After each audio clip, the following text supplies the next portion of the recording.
Augmented Dickey Fuller test, the ADF test. Generally, this is the most common technique that we use to carry out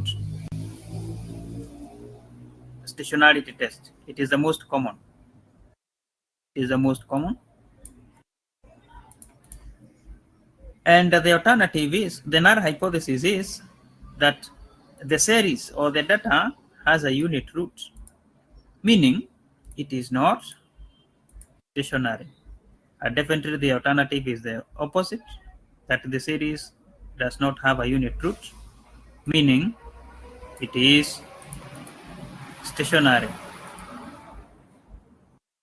So the ADF test adds lagged differences of the variable to the model to account for any complex pattern in the data.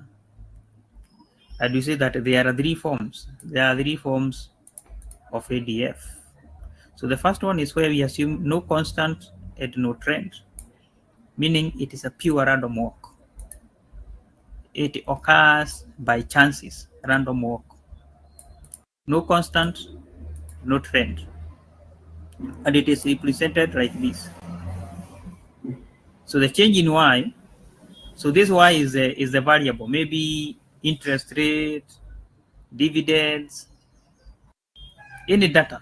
So change in y at time t is given by change in y t minus 1, the previous period, and any other. So plus change in y t minus I. If you want to go t minus 1, t minus 2, t minus 3, all the way up to I. But you can see in this case, we don't have any trend or a constant. And the second one is where we have a constant. We only have a constant. And the difference is that you can see we have introduced something here. This constant alpha. Yeah, it was not here, but here it is present. And the third one is with constant and a trend. If you look at the model here, you see that change in y is given by a trend, a constant. This is a constant. Then there is a trend here. Then now we go to the previous periods.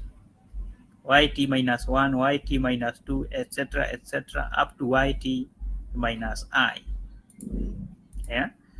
So it is a very simple concept whereby the first form, we don't have a constant or a trend.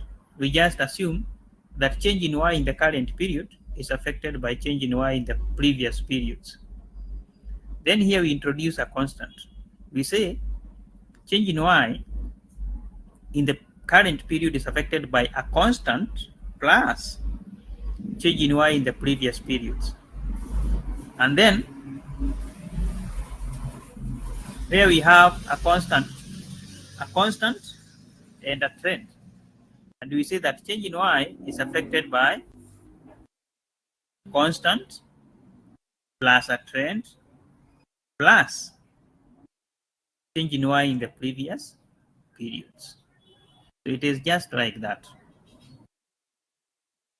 So when you are carrying out the analysis, it is also important to consider the three forms.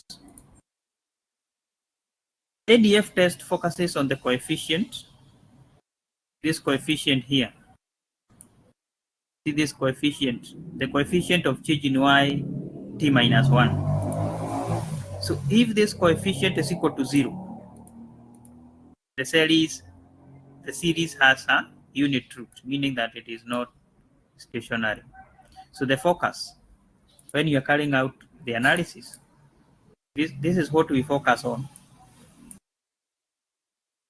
That is what we focus on. This constant here, this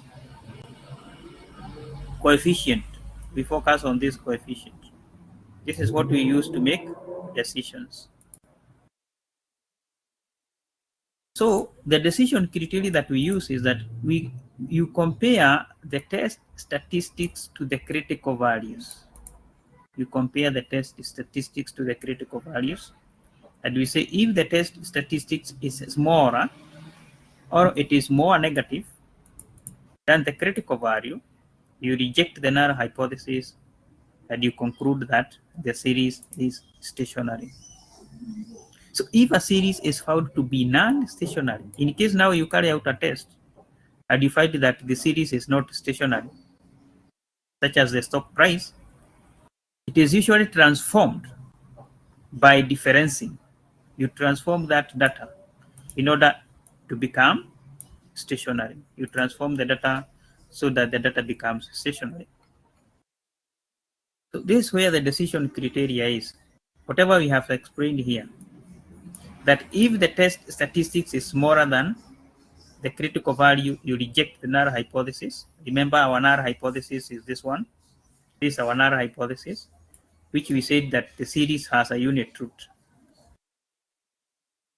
So if the test statistics is smaller than the critical value, you reject the null hypothesis and you conclude that the series is stationary. So this here is a summary.